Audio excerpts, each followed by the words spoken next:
Hello दोस्तों, subject board में आपका स्वागत है। तो आज हम क्लास 9 और सब्जेक्ट है साइंस और हम आज PT1 यानी कि पीरियोडिक टेस्ट जो कि इस साल आपका होने वाला है, इस रिगार्डिंग हम आपके लिए एक सैम्पल पेपर लेकर आए जो कि आपके एग्जाम पॉइंट ऑफ व्यू से काफ़ी इंपॉर्टेंट रहने वाला है। अब हम इसको सोल्व करते हैं। इससे पहले यदि आपने चैनल को सब्सक्राइब नहीं करा है तो सब्सक्राइब जरूर कर लीजिएगा दोस्तों, जिससे आपको इसी तरह के सैम्पल पेपर्स की अप टू डेट जानकारी मिलती रहेगी। हाँ, ये कर लो पहले। देखिए, सबसे पहला क्वेश्चन 1 देखो, MCQ क्वेश्चन से शुरुआत में। तो पहला क्वेश्चन है आपके पास, select the one that is not a matter. इनमें से कौन सा मैटर नहीं है वो छांटना है आपको, ठीक है। स्मोक मैटर है, ह्यूमिडिटी मैटर है, वाटर मैटर है, लेकिन फीलिंग ऑफ हॉट ये क्या है तुम्हारी, ये क्या है, इंटेंजिबल है। इसको छू सकते हो क्या आप? नहीं छू सकते ना फीलिंग को। तो ये क्या है तुम्हारी फीलिंग ऑफ हॉट, ठीक है। ये साइकोलॉजिकल है, ठीक है, साइकोलॉजिकल एक्ट करेगा, ठीक है। तो ये ए आ जाएगा इसमें, ये मैटर नहीं है कोई भी, ठीक है। फिर बी है आपका, which of the following processes is known as fusion. Fusion क्या होता है? सॉलिड को लिक्विड में चेंज करना, ये आपका फ्यूजन होता है, ठीक है।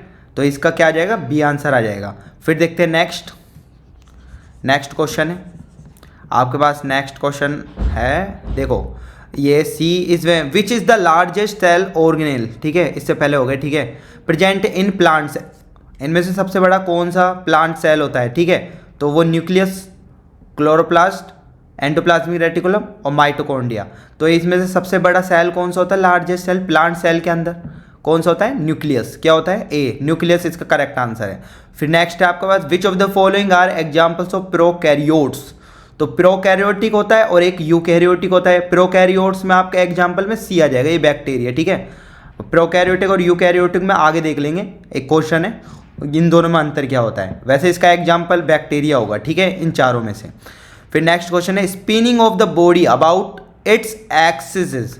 मतलब कोई भी बॉडी अगर एक एक्सिस के अराउंड में रिवॉल्व कर रही है तो उसको कैसा मोशन कहते हैं? रोटेटरी, ठीक है, रोटेटरी। ए ऑप्शन इसका करेक्ट है। फिर नेक्स्ट क्वेश्चन है, a physical quantity which can not B negative is. तो ऐसी कौन सी क्वांटिटी जो नेगेटिव हो ही नहीं सकती? देखो, डिस्प्लेसमेंट वेक्टर क्वांटिटी, ये तो नहीं। वेलोसिटी वेक्टर क्वांटिटी है, एक्सेलरेशन वेक्टर क्वांटिटी है। तो इसमें डिस्टेंस आ जाएगा, क्या आ जाएगा? डिस्टेंस। डी इसका करेक्ट आंसर होगा। ये नेगेटिव नहीं होगी, ठीक है, ये हमेशा पॉजिटिव होगी। अब देखते हैं नेक्स्ट, देखो, camphor can be purified by. तो कैम्फर प्योरीफाइड कैसे करते हैं हम करते हैं सब्लिमेशन के थ्रू। किसके? सब्लिमेशन के थ्रू, ओके। अब देखते हैं नेक्स्ट क्वेश्चन। तो देखो, ये वाले तो हमारे हो चुके हैं, ठीक है। अगर इसमें से कोई भी क्वेश्चन में आपको डाउट है तो हमें कमेंट कर देना, ठीक है। अब देखते हैं next, which of the following is a compound. इनमें से कौन सा कंपाउंड है? देखो, स्टेनलेस स्टील नहीं है, ठीक है, ये आपका कंपाउंड नहीं है, ठीक है। ब्रॉन्ज भी नहीं है, येलो है, ठीक है। ग्रेफाइट आपका कार्बन का एक फॉर्म है, ठीक है, इसका एलोट्रोप्स है, ठीक है, ये भी नहीं होगा। तो इसमें जो कंपाउंड है ना आपका, हाइड्रोजन सल्फाइड है, ठीक है, H2S, ये कंपाउंड ही है ना, ये दो से ज़्यादा एटम से मिलके जुड़ के बना है, ठीक है, इसको हम कहते हैं कंपाउंड, ठीक है। फिर नेक्स्ट है, the largest cell in the human body is nerve, muscle cell, liver cell, kidney cell. तो ठीक है, इसका क्या आ जाएगा? नर्व सेल, ठीक है। लॉन्गेस्ट कर लेना इधर, ठीक है, longest cell in the human body, ये हो जाएगा आपका नर्व सेल, ठीक है, नर्व सेल। अब देखते हैं नेक्स्ट क्वेश्चन। तो नेक्स्ट क्वेश्चन है, salt can be obtain from sea water by. तो इवेपोरेशन के थ्रू करते हैं। इनमें से चारों में से क्या आ जाएगा? इवेपोरेशन। क्या होता है? पानी उड़ जाता है और जो भी बचा है सॉल्ट उसको हम उधर से रिमूव कर लेते हैं, मतलब वहाँ से हटा लेते हैं, सेपरेट कर लेते हैं, ठीक है। तो इवेपोरेशन के थ्रू करते हैं। अब देखते हैं, देखो ये वाले दोस्तों हमारा MCQ तो हो गए। अब हम ये करते हैं, ठीक है, क्वेश्चन नंबर 2। तो इसमें आपको क्या बोल रहा है? Classify the following as physical change और केमिकल चेंज। इसमें आपको बताना है कौन सा प्रोसेस फिजिकल है और कौन सा प्रोसेस केमिकल है, ठीक है। बर्न, देखो आपको बता देता हूँ, फिजिकल चेंज में क्या होता है और केमिकल चेंज में क्या होता है। केमिकल चेंज में सब्सटेंस ही दूसरा बन जाता है, मतलब आपका यहाँ पर रिएक्टेंट और यहाँ पर प्रोडक्ट है, तो प्रोडक्ट कुछ और ही मिल जाएगा। जैसे यहाँ पर दूध है, मिल्क है, ठीक है, सपोज करो मिल्क है, और यहाँ पे बन गया आपका कर्ड, दही। तो मिल्क और कर्ड की प्रॉपर्टी तो बिल्कुल अलग अलग ही होती है ना, ठीक है। अभी फिजिकल प्रोसेस क्या होता है? जैसे और ये रिवर्सिबल भी नहीं होता फिर, ठीक है। और फिजिकल प्रोसेस में क्या होता है आपका? जैसे मैंने सपोज करो आप सपोज करो कि जैसे आपने वाटर लिया, ठीक है, वाटर की क्या कर लिया आपने, आइस कर लिया। अब इसमें आइस दोबारा वाटर में लिक्विड में कन्वर्ट हो सकता है ना, वाटर आइस में और आइस लिक्विड में वापस से हो सकता है, रिवर्सिबल है, ठीक है। और ये फिजिकल है, इसमें प्रॉपर्टी थोड़ी चेंज हो रही है इसकी। पानी तो पानी, अभी भी आइस में भी पानी है, ठीक है। तो फिजिकल में क्या होता है, प्रॉपर्टीज़ नहीं बदलती उसकी, अगर स्टेट बदलता है तो, ठीक है। ये देखो स्टेट क्या होता है मैं आपको बता देता हूँ। जैसे है ना, ये आपका वाटर 3 स्टेट में रहता है, एक होता है लिक्विड, इसके बाद आपका गैसियस फॉर्म में जब वेपर बन जाती है, और एक होता है तुम्हारा आइस फॉर्म में, सॉलिड फॉर्म में। तो solid liquid gas, solid liquid gas 3 form में होता है, ठीक है, इस तरह से। अब देखते हैं क्वेश्चन को, ठीक है। सबसे पहले burning of magnesium ribbon in air. देखो मैग्नीशियम रिबन को जैसे ही जलाएंगे ना तो उसका कुछ और ही बन जाएगा प्रोडक्ट, ठीक है। तो ये कैसा चेंज है, केमिकल चेंज, ठीक है। उसके बाद burning of sulphur in air, air sulphur को अगर एयर में बर्न करेंगे तो ये भी तुम्हारा केमिकल है, कुछ और ही बन जाएगा प्रोडक्ट। फिर इलेक्ट्रोलिसिस ऑफ वाटर, जब वाटर को इलेक्ट्रोलिसिस करेंगे मतलब H2O का आपने क्या करा, यहाँ से तुम्हारी H2 गैस बन गई और यहाँ से तुम्हारी ऑक्सीजन गैस बन गई। तो ये तो गैस है, ये तो बिल्कुल अलग प्रॉपर्टी है इनकी, और पानी की अलग प्रॉपर्टी है, ठीक है। दोनों की अलग अलग प्रॉपर्टी है और कुछ अलग ही चीज़ बन रही है, गैस बन, यहाँ पर तो तुम्हारी गैस बन रही है, यहाँ पर तुम्हारा पानी था वाटर, ठीक है। तो यहाँ पर अलग अलग हो गए ना, ठीक है। तो इलेक्ट्रोलिसिस ऑफ वाटर में तुम्हारे कैसे चेंज है, केमिकल चेंज, ठीक है। फिर आगे क्वेश्चन है purification of copper sulphate from impure copper sulphate by crystallisation. तो ये तुम्हारा फिजिकल चेंज है, ठीक है। इसमें बदल रहा नहीं है सब्सटेंस, वो ये कॉपर सल्फेट और प्योर इम्प्योर को कर रहे हैं, ठीक है। फिर preparation of sugar solution, preparation of sugar solution, sugar का सॉल्यूशन बनाया हमने, वापस से शुगर उसमें अगर इवेपोरेशन करे तो शुगर दोबारा से क्रिस्टलाइजेशन के थ्रू मिल जाएगी, ठीक है। प्रिपरेशन ऑफ शुगर सॉल्यूशन, ये भी तुम्हारा कैसा है, फिजिकल चेंज, ठीक है। फिर एक क्योंकि देखो शुगर पहले भी थी, अब उसमें तुमने सॉल्यूशन बना दिया, उसकी प्रॉपर्टी तो अब भी रही है ना शुगर सॉल्यूशन की, ठीक है। इस वजह से चेंज नहीं हो रहा है यहाँ पर आपका वो प्रोडक्ट, मतलब जो भी सब्सटेंस है वो चेंज नहीं हो रहा। नेक्स्ट है conversion of milk into curd. देखो मिल्क कर्ड में बदल गया, अब कर्ड से मिल्क थोड़ी बन जाएगा, और मिल्क और कर्ड तो बिल्कुल अलग अलग होते हैं। तो यहाँ पर तुम्हारा कैसा चेंज है, केमिकल चेंज। तो इस तरह से हमारे एक क्वेश्चन हो गए दोस्तों, ठीक है। अब देखते हैं नेक्स्ट क्वेश्चन। तो देखो नेक्स्ट क्वेश्चन है आपके पास, देखो what is the difference between cell wall and cell membrane. Cell wall और सेल मेम्ब्रेन में क्या डिफरेंस होता है वो देखिए इसमें कैसे लिख कर आएंगे आप, ठीक है। तो मैं आपको दिखा देता हूँ इसमें, देखो इस तरह से, देखो आप इसमें लिखेंगे cell membrane is present in all cells, ये सभी सेल में होती है सेल मेम्ब्रेन, ठीक है। ऑल सेल मतलब एनिमल सेल में भी और प्लांट सेल में भी। While cell wall is only present in plants, bacteria, fungi and algae, इन्हीं में प्रेजेंट होती है सेल वॉल। समझ पा रहे हो आप। देखो 2 तरह की सेल होती है आपके पास, एक तो एनिमल सेल, ये आपने पढ़ रखा होगा, और एक होती है प्लांट सेल। देखो सेल मेम्ब्रेन दोनों में होती है, लेकिन सेल वॉल किस में होती है, ओनली प्लांट सेल में, और कुछ बैक्टीरिया, फंगी और एल्गी में होती है, ठीक है, इस तरह से।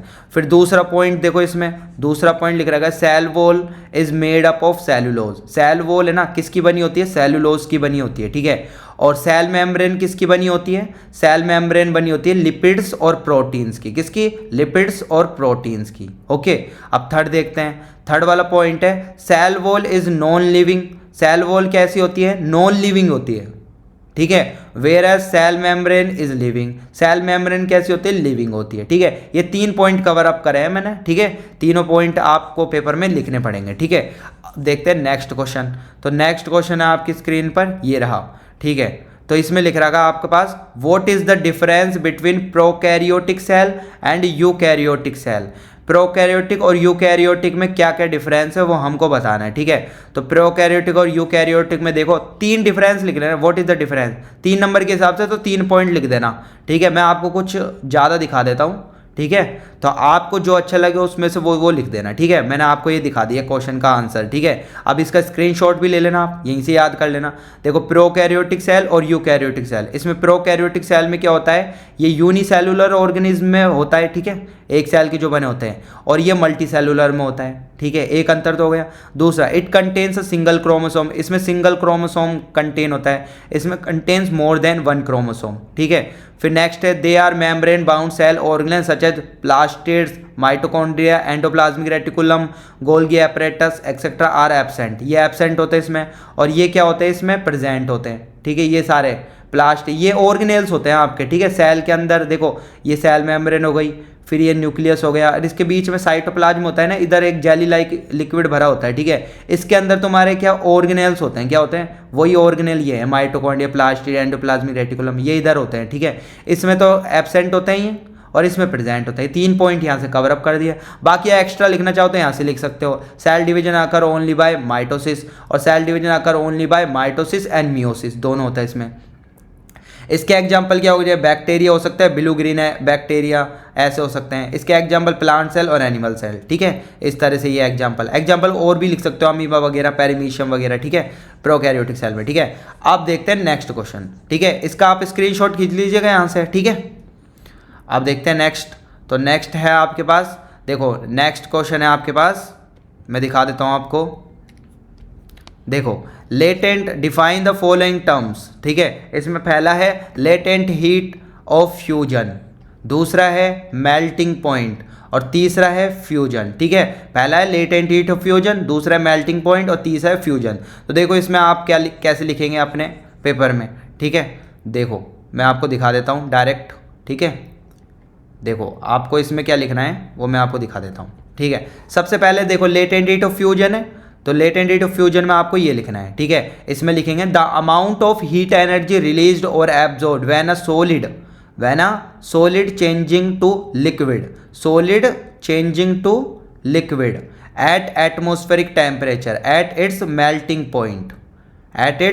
Point is known as latent heat of fusion. ठीक है, देखो पहली बात हमने ऊपर करा था, फ्यूजन का मतलब क्या होता है कि कोई भी आपका सॉलिड को लिक्विड में चेंज करना, सॉलिड को लिक्विड में चेंज करना।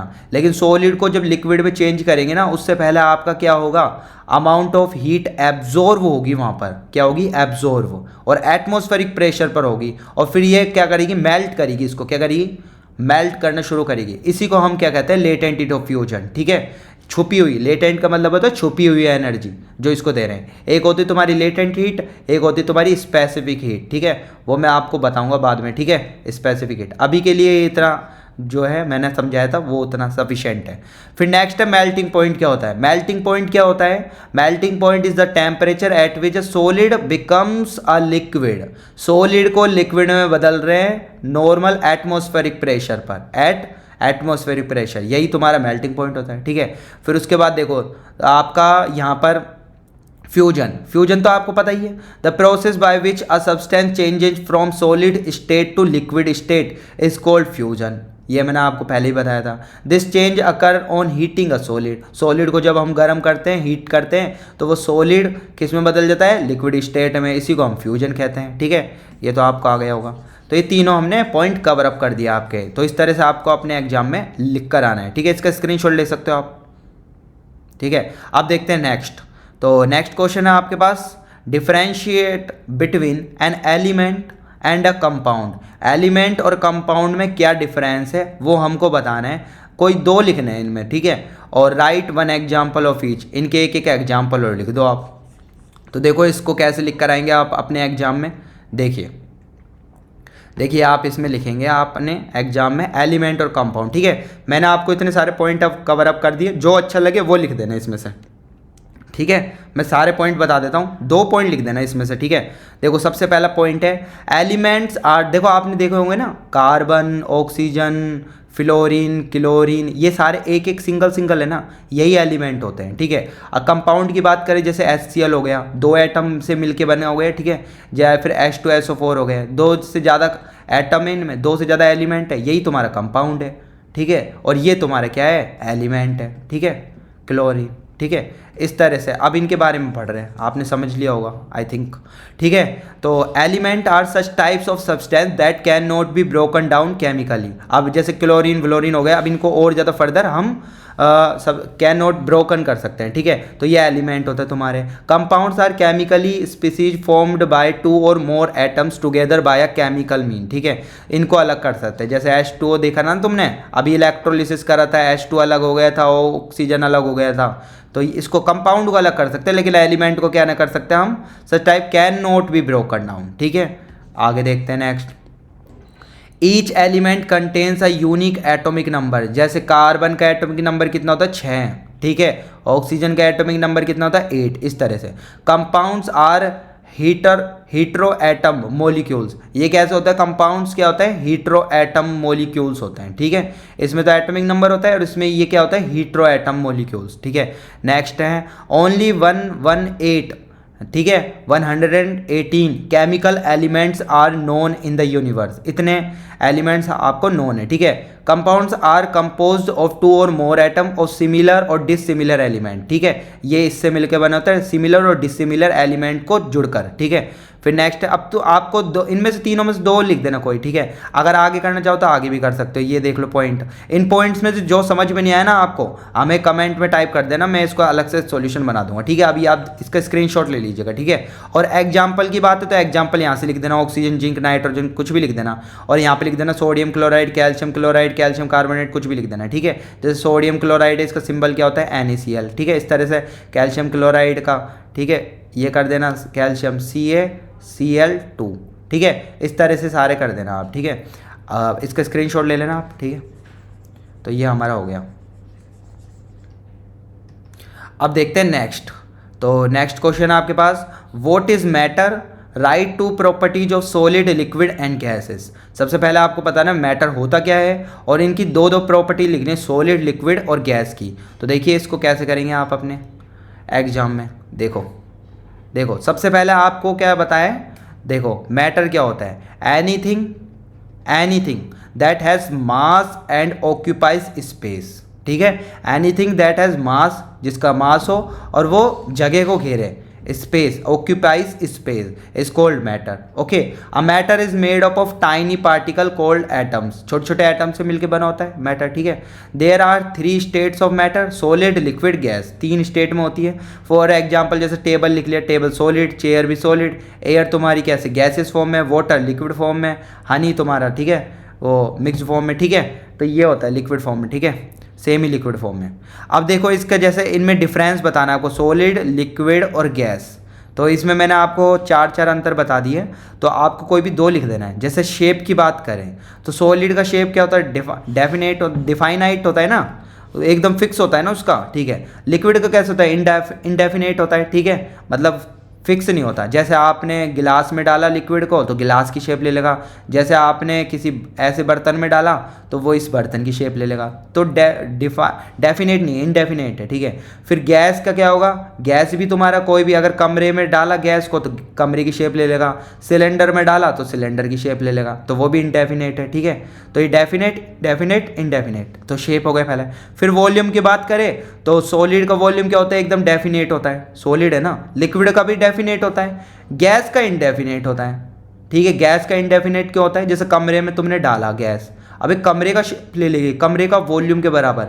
अगर तुमने सिलेंडर में डाला, छोटे से सिलेंडर, तो छोटे वाले सिलेंडर में वो उसका वॉल्यूम हो जाएगा, समझ पा रहे हो। लेकिन लिक्विड को तुम डालते हो ना, जैसे इसमें डालो तो इतना ही वॉल्यूम आएगा, इसमें डालोगे तो बिल्कुल इतना सा वॉल्यूम आएगा, वॉल्यूम तो इसका सेम है ना।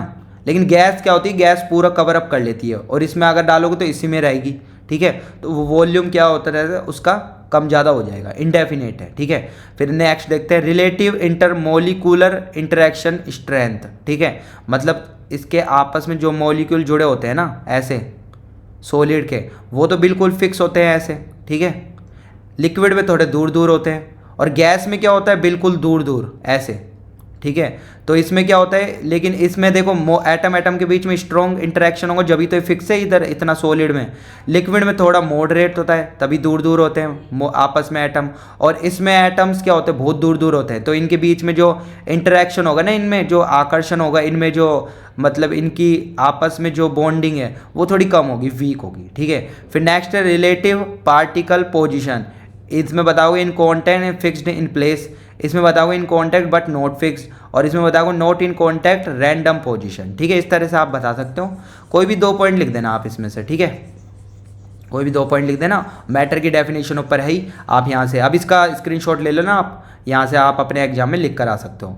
फिर नेक्स्ट क्वेश्चन है आपके पास, देखो आपके पास नेक्स्ट क्वेश्चन है draw a neat labelled diagram of an animal cell. देखो एनिमल सेल आपकी बुक में से आप बना सकते हो, ठीक है। एनिमल सेल में क्या करता है, यहाँ पर ऐसे बनाना, ये तुम्हारी डबल कर लेना इसको, ठीक है, यहाँ से डबल कर लेना, ये तुम्हारी क्या हो गई, सेल मेम्ब्रेन हो गई। फिर उसके बाद यहाँ पर तुम्हारा न्यूक्लियस बना लेना, ये भी डबल हेलिकल स्ट्रक्चर होती है, ठीक है, ये तुम्हारा न्यूक्लियस हो गई इधर, ठीक है। उसके बाद आप यहाँ पर ये है ना, ये यहाँ पर ये साइटोप्लाज्म हो गया, क्या हो गया, साइटोप्लाज्म, ये तुम्हारा सेल मेम्ब्रेन हो गई, ठीक है, बुक में दे रखा है, ठीक है। ये तुम्हारा न्यूक्लियस हो गया, ठीक है। और यहाँ पर तुम्हारे सेल ऑर्गेनल जैसे राइबोसोम हो गया ये वाला। फिर यहाँ पर तुम्हारा एंडोप्लाज्मिक रेटिकुलम हो गया, यहाँ पर एंडोप्लाज्मिक रेटिकुलम, यहाँ पे तुम्हारा राइबोसोम हो गया, ऐसी वैक्यूल्स होते हैं यहाँ पे, ठीक है, ऐसी माइट्रोकॉन्ड्रिया होता है यहाँ पे, माइट्रोकॉन्ड्रिया, ठीक है। इस तरह से आप बना देंगे, ठीक है, बुक में दे रखा है, बुक में से देख लेना आप। वैसे मैं आपको दिखा देता हूँ, थोड़ा क्लियर डायग्राम नहीं है मेरे पास, ठीक है, मैं दिखा देता हूँ फिर भी, ठीक है, ये आप देख सकते हो, ठीक है। इस तरह से डायग्राम बना लेना, ठीक है, ये इस तरह से स्क्रीनशॉट ले लेना आप इसका, ठीक है। बुक में भी देख लेना, बुक में मिल जाएगा आपको, ठीक है, आपकी साइंस की बुक में मिल जाएगा सेल चैप्टर में, ठीक है। अब देखते हैं नेक्स्ट क्वेश्चन है draw a label diagram showing the process, लेकिन इससे पहले ये वाला क्वेश्चन है rate any 2 differences between simple distillation and fractional distillation. Simple distillation और फ्रैक्शनल डिस्टिलेशन में आपको डिफरेंस बताना है, ठीक है। और नेक्स्ट क्वेश्चन भी देख लेते हैं hand to hand. Draw a level diagram showing the process of fractional distillation. Fractional distillation का आपको डायग्राम बनाना है, ठीक है, फर्स्ट चैप्टर का क्वेश्चन है, ठीक है। तो देखो कैसे करोगे आप इसको, देखो सबसे पहले देखो सिंपल डिस्टिलेशन और फ्रैक्शनल डिस्टिलेशन, ठीक है। इसमें आपको क्या बताना है, देखो सबसे पहले बताएंगे simple distillation is used to separate mixture of miscible liquids with sufficiently large difference in their boiling point, ठीक है। जिन 2 लिक्विड में डिफरेंस होता है बॉइलिंग पॉइंट का, उनको हम इसमें सेपरेट कर सकते हैं सिंपल डिस्टिलेशन में। लेकिन फ्रैक्शनल डिस्टिलेशन में क्या होता है, is used when the difference in boiling point is quite less. दोनों लिक्विड में बहुत कम बॉइलिंग पॉइंट का डिफरेंस होता है, उन लिक्विड को हम इसमें सेपरेट कर सकते हैं फ्रैक्शनल डिस्टिलेशन में, ओके। इसमें देखो it consist of simple apparatus with 2 flask and a condenser, ठीक है। ये बिल्कुल सिंपल होता है, ठीक है। इसमें क्या होता है, थोड़ा सा कॉम्प्लेक्स होता है, थोड़ा सा नहीं है, कॉम्प्लेक्स एपरेटस होता है ये विथ फ्रैक्शनेटिंग कॉलम। इसमें क्या लगी होती है, अलग से फ्रैक्शनेटिंग कॉलम लगा होता है। इसके एग्जाम्पल की बात करें तो to purify sea water, sea water में से नमक वमक सेपरेट करते हैं ना, 2 लिक्विड को सेपरेट करते हैं, उसमें काम आ जाता है। और इसमें एग्जाम्पल क्रूड ऑयल रिफाइनिंग, इसमें काम आ जाता है, क्रूड ऑयल में आप इसको यूज ले सकते हो। अब देखते हैं नेक्स्ट, जो इसका फ्रैक्शनल डिस्टिलेशन का डायग्राम बनाने के लिए आया था हमारे पास, ठीक है, वो हम देख लेते हैं, ठीक है। ये थोड़ा धुंधला सा डायग्राम दिख रहा होगा आपको, ठीक है, तो इससे अच्छा डायग्राम देख लेते हैं एक बार, ये वाला देख लेते हैं, ठीक है। तो ये देखो आपको क्या करना है, इसमें सबसे पहले ये डायग्राम बनाना है। इसमें आप लिख देना पूरा का पूरा जो भी चीज़ दे रखा है ना आपको, ये आप लिख देना, ठीक है। तो मैं आपको एक बार बता देता हूँ इसमें क्या क्या लिख रखा है, ठीक है, जिससे आपको समझ। देखो यहाँ पे आप ये पहले बना देंगे, सबसे पहले ये बना देंगे डिस्टिलेशन फ्लास्क, ठीक है। फिर फ्रैक्शनेटिंग कॉलम ये बन जाएगा, फिर क्लैंप बना देना, बुक में है डायग्राम, ठीक है, बुक में से देख सकते हो। ये थर्मामीटर है, इधर थर्मामीटर लगा होता है ऐसे, ठीक है, थर्मामीटर लगा होता है इधर, ठीक है। ये कॉर्क होती है, यहाँ पर भी ये कॉर्क है, ठीक है, ये कॉर्क है इधर, ठीक है। कॉर्क तुम्हारी लकड़ी की बनी होती है जिससे गैस वैस आर पार नहीं जा सके, ठीक है। यहाँ पर कॉर्क लगा रखी है। ये कोल्ड वाटर इन आ रहा है, यहाँ से कोल्ड वाटर आउटलेट हो रहा है, यहाँ वाटर कंडेंस, ये कंडेंसर है, ठीक है। ये मिक्सचर है यहाँ पर आपका प्योर लिक्विड कंपोनेंट है, प्योर लिक्विड कंपोनेंट है। इस तरह से आप इसको बना सकते हो फ्रैक्शनल डिस्टिलेशन को, ओके दोस्तों। तो इसी के साथ दोस्तों हमारा ये पूरा सैम्पल पेपर कंप्लीट होता है। उम्मीद करता हूँ कि दोस्तों आपको इस सैम्पल पेपर ने आपकी एग्जाम प्रिपरेशन को काफ़ी बूस्ट किया होगा। इसी तरह के सैम्पल पेपर्स की अप टू डेट जानकारी पाने के लिए आज ही चैनल को सब्सक्राइब कीजिएगा और बेल आइकन के बटन को दबाना ना भूलिएगा, जिससे आपको इसी तरह के सैम्पल पेपर्स की अप टू डेट जानकारी मिलती रहेगी। तो दोस्तों हम फिर से मिलेंगे, बाय बाय।